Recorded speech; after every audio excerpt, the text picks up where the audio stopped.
Hello, viewer. Let me start on this note with a sincere apology for a husky voice. That is because we're a little bit under the weather. More reason why my voice is a little bit husky. But again, aside from that, this is your first agricultural television station in the nation, the Agricultural Research Council of Nigerian Television. And of course, it's the program Back to Farm. Back to Farm is a program that is designed in such a way to make agriculture lucrative in whatsoever way, be it plant, crop, or better still, animal, as the case may be. And today on the program, it happens to be quite amazing. Reason because a lot of people who have been in the fishing rearing, or rather that is aquaculture, those who have been into animal rearing are really packing out of business due to cost of feeding. And now, one of the most lucrative business today in Nigeria when it comes to rearing animals or practicing agriculture that has to do with rearing animals is rabbit farming. Yes, today we'll be looking at rabbit farming in focus. So the holistic thing you need to know about rabbit farming, probably you're at home looking forward to starting another source of making money and you're wondering what is the best way forward. Believe me, this is the program to stay with today. And to do justice to this very interesting topic, we have to go to get the best brains in that aspect. It's none other person but the chief animal scientist with the Agricultural Research Council of Nigeria, talking about Mr. Bola Olutade. So, Bola, it's good to have you on the show this morning. Thank you for having me. All right. Good day. In my introduction, like I actually said, Mr. Bola, this business seems to be one of the ones that can be sustainable as a result of saying that rabbits are some of the things that when it comes to rearing them and everything that has to do with them is a little bit minimal compared to other things, you know. So basically, in your own opinion, you've been in this very business for quite some time now. How can you express yourself when they ask you, like the layman will be watching now? He wants to know, what is rabbit farming all about? Thank you very much. Rabbit farming, it's a system or process of rearing rabbits, large quantities for meat production, or it could be for their fur or for pharmaceutical uses, because there are some companies, pharmaceutical companies, they make use of rabbits in their experiments. So in a short, rabbit farming is rearing of rabbits, irrespective of the breeds, for commercial purposes. Wow, interesting. So now, basically, a lot of people have been procrastinating. They want to go into rabbit farming. Some are scared due to maybe how sustainable is this very business, or what does it take to set up a proper rabbit farming? What is the minimum number of rabbits one can actually start with, and what's actually the maximum to start with if really you want to go into commercial rabbit farming? Well, thank you very much. To go into commercial rabbit farming, depending on your financial muscle, how buoyant you are financially, but you can start from your backyard, because rabbit farming is one of the enterprises, the agricultural enterprise you will go into that require very small amount of money to set up. When it comes to the houses, construction and all those things, you don't need very big things to construct the houses. You can look for just small things like wood, bamboo, then roofing sheets that are being used that you can now bring together to build the houses. So it doesn't really cost you much to start rabbit farming. Then again, they require very small space for you to start. You don't need to acquire big land because you want to go into rabbit farming. The small space at your backyard, you can make use of. Just construct that. Then if you're going into commercial rabbit farming, you can start with, let's say, for backyard farming, you can start with, let's say, 5 females. That's 5 does, and a male, a buck. It's enough for you to start. Because when you cross them, it takes about 28 to 31 days for gestation. That's the pregnancy for the rabbit.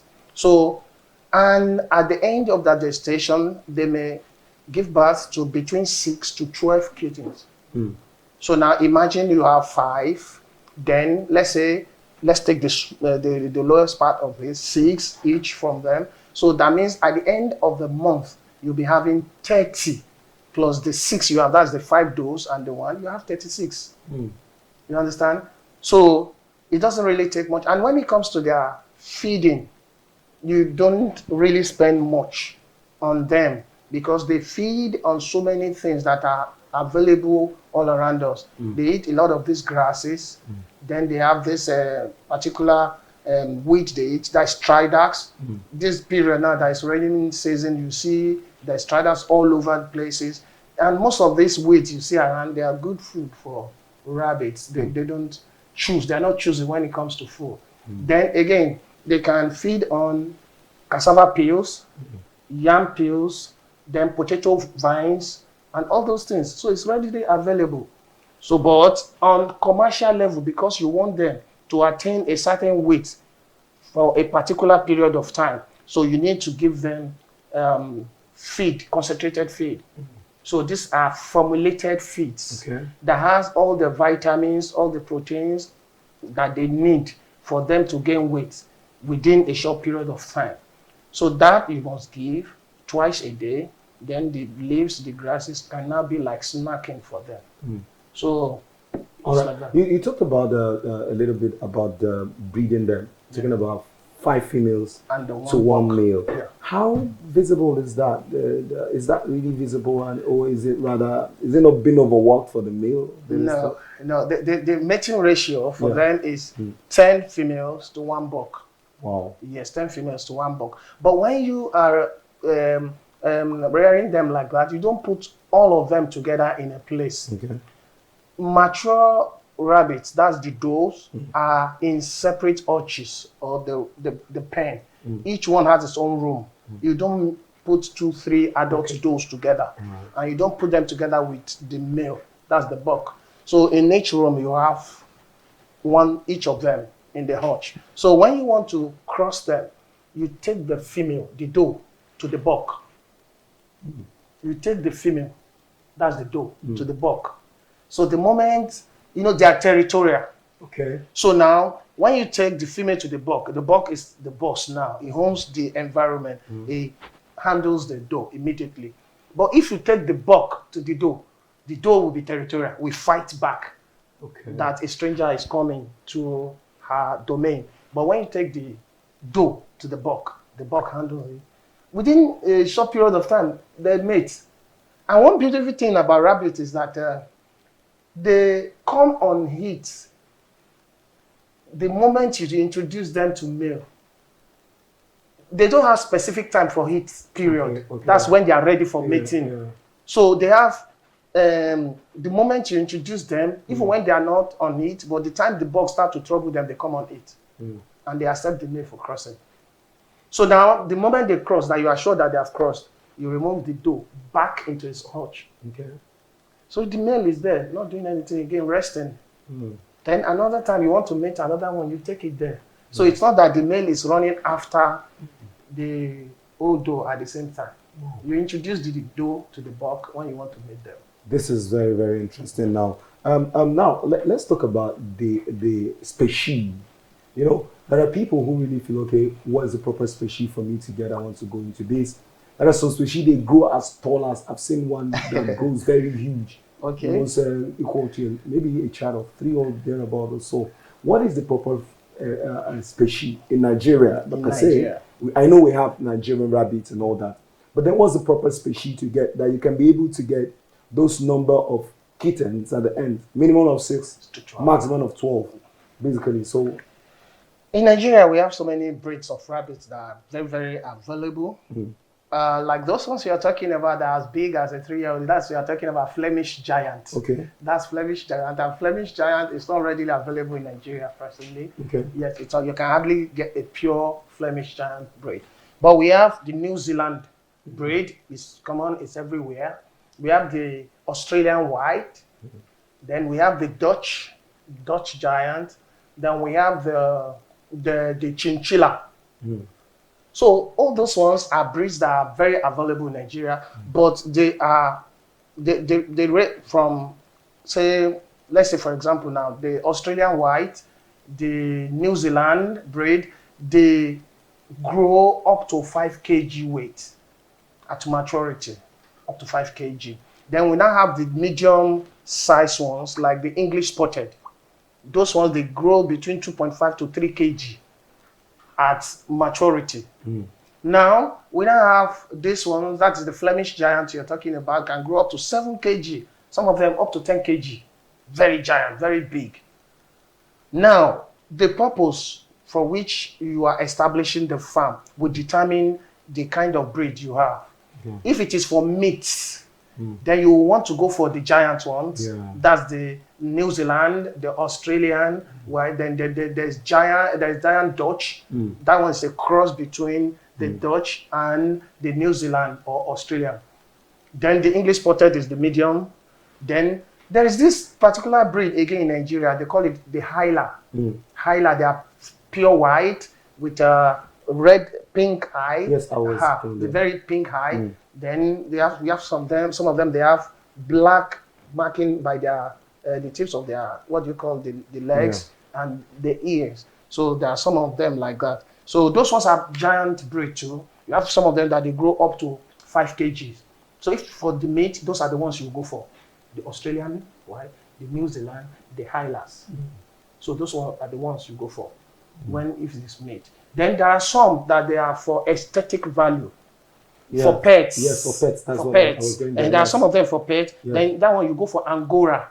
Okay. There's English Angora. There's a lot of them. There's this English loppy hair. So you see their ears, they fall down like that. Very beautiful. Children want to carry them. They want to cuddle them. So there are so many of them like that you have around. All right, now I want to ask this question now.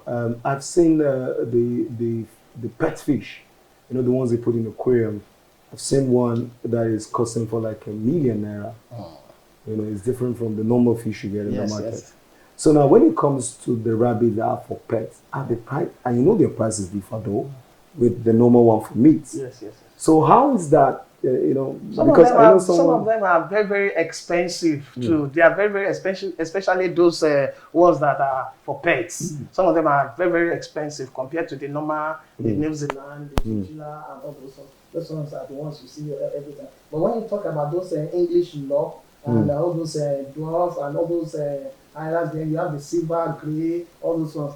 They are pets, but you don't so much see them on the. And so there are some of them that are specially bred through manipulations, crossing of this breed and this breed and this breed, through innovations. You just see that they will generate some and they'll be very beautiful. Those ones are very expensive to get. Wow, those ones are very expensive to get. Those are the words of none other but Mr. Bola Olatunde, the Chief Animal Scientist with the Agricultural Research Council of Nigeria. And of course, here on the program, we'll be looking at rabbit farming and fuckers. All you need to know about it, possibly want to go into it. Let's go on a short break. When we return, of course, we'll be asking more questions. I want to know, how much will it cost, or what's the right time to actually sell off your rabbit? At what age does it reach the point of sale for you to make your money? Because at the end of it, it's all about making money. That's what Mr. Sherry is saying here in the studio. But anyways, let's go on this break. When we return, we possibly, of course, continue from where we stop. Don't go, Mr. Sherry.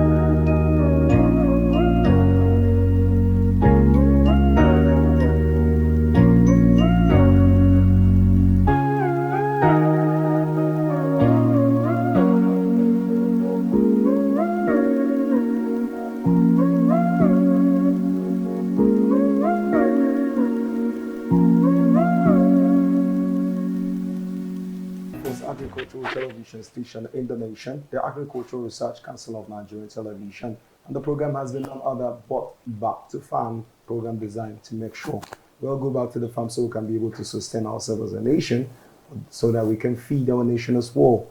And if you just tune in, believe me, we've been together with none other but Chief Animal Scientist with the Agricultural Research Council of Nigeria, happens to be Bola Olatunde, and of course we'll be looking at rabbit farming. All you need to know about it, that is to say, rabbit farming in focus. Mr. Olatunde, it's really great to have you here in the studio. Thank you. Anyways, before on that break, we talked about the bright species you're supposed to have for meat, for pets, or whatever it is. Now, what is the right time to sell off? I know for for chicken now, rather birds, probably 6 weeks, 7 weeks, they're ready to go. Now, the rabbits, at what point will you say a rabbit is matured enough for sale? Because I saw something quite interesting where people package smoked rabbits and well packaged takeaway, and then they go in the supermarkets and they're being sold. So, at what point was the right age for a rabbit will be ready for sale? Well, thank you very much. I think that one depends on the market demands. The market demands. Now, when a rabbit gives birth to the young ones, the mother rabbit, that's the doe, will suckle the young ones for like 4 weeks to 5 weeks. Like 4 weeks, that's about a month. So within that period, you cannot wean them. You allow the mother to suckle them so that they will gain strength, they will be growing very fast. But at least some people wean their young ones at 5 weeks. Some we wean them at 4, depending on the demand. So now when you wean your rabbit at 5 weeks, they are ready for markets, depending on the demand. Because some people want to establish their own farm and they want to start with young ones. I'll get there. I'll get to where you're going. So for those ones, you give to them at that age. That's another market. That's a market. It's a cliche. You understand that the demand is high. Because when you allow the rabbit to grow to, let's say, 2 months, 3 months, the price that they will command at that period, some people may not be able to afford it. So they will rather want them at a younger age so that they can buy them and rear them and they'll do good. Then again, you can take them up to grower age. The grower is about 3 months old. 3 months old. So that means anybody that buys them at that period will just rear them for another 2 months that they'll be ready for mating, both the doe and the male, because at least you allow them to be 5 months old or 6 months old before you cross them, before you start them for mating. So that's a market for that one. Then again, if you are the type that want to rear them for meat, and for fur, you allow them to mature. So that is from 5 months old. From 5 months old, they're ready. They're ready for slaughtering, for dressing, for meat. Especially if you are the one that have those big size, that like the Hyla, like the New Zealand white, like the Australian, the Dutch giant, those ones. By 5 months, they are ready for mating. For dressing. Those are the type you see in the departmental stores for supermarket, dressed, packaged, and it's a very good meat. White, cholesterol free, and all those things. Very healthy. And now, you segmented the rabbits into markets, 4 weeks, next to 4, then the 5 months. Which is the most lucrative, or which one has the market already on ground? Because first thing before you start your business, according to where I learned, you need to get a market first. So which one already have an established competitive market? Is it the meats or the supplement? You're smiling now. You don't want to share that. No. I'm going to share it with you. Okay. See, why I'm smiling is that there is no point at which you want to sell your rabbit that there is no market for it. That's why I'm smiling. Like if your doe give birth now and you put it, that's why e-market is so beautiful. Put it on social media. So you must have a Facebook account. You must have your WhatsApp account. You must have Instagram. I have all those. So the moment you put it on those social media, they say, my rabbit, my dog gave birth to 10 kittens today. You just put it. Bro, from that day, you start to receive calls. I want 2 by the time you want to sell them. Somebody will go, I want 3 by the time. So there is market. See, the market for rabbits in Nigeria, we cannot supply the needs. The demand is higher than our production. I'm telling you.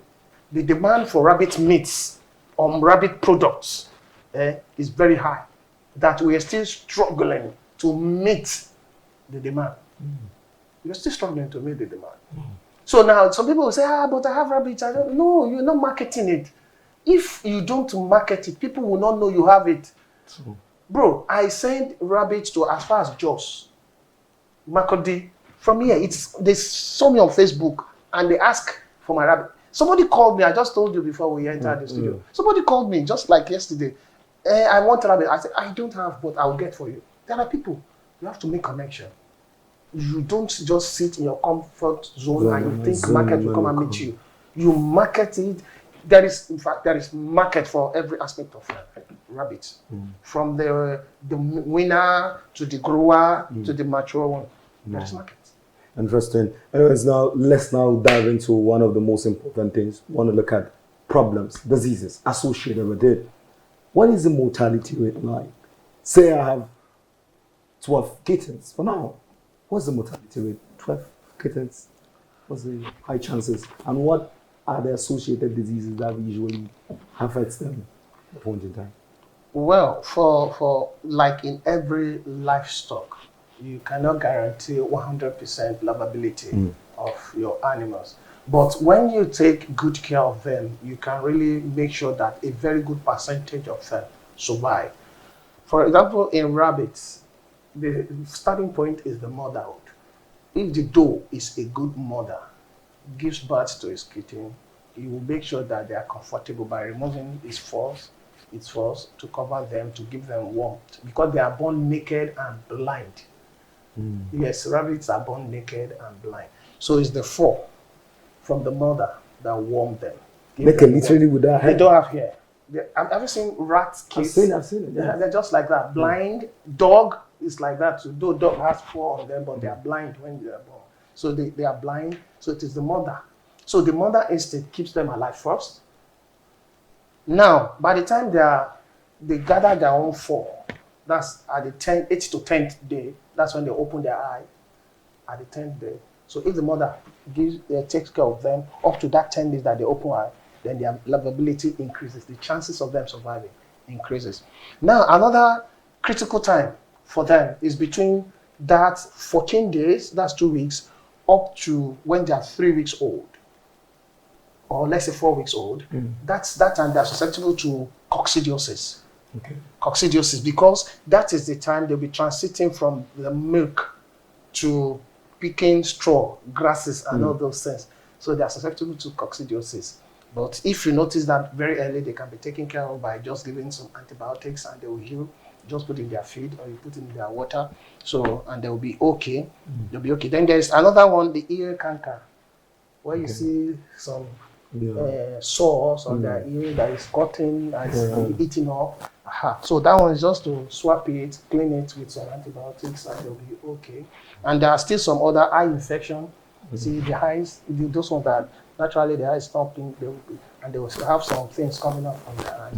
All those things, they are just very easy to take care of. Then worms, you have to deworm them, make them okay, and there's no problem with that.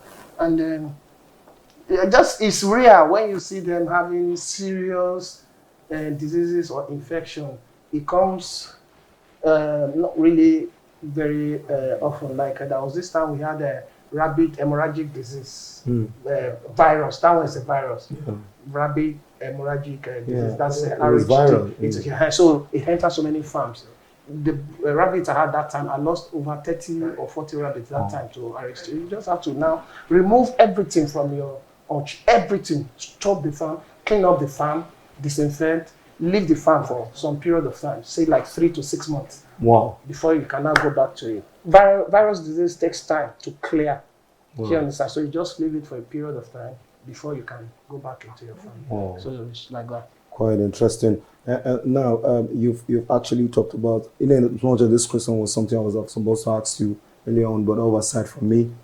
What prompted you into rabbit farming? Because I ended hearing there are people like myself. If I want to go into rabbit farming, I love them. Okay. I love them around the beauty and all that. What prompted you? Passion, because you studied, you learn with it. Basically, what is the motivating factor for Mr. Tade Bola to be in the sector? Well, I think the first thing is I'm an animal scientist, so my first love is rearing of animals. Then two, I love rabbit. I have passion for them.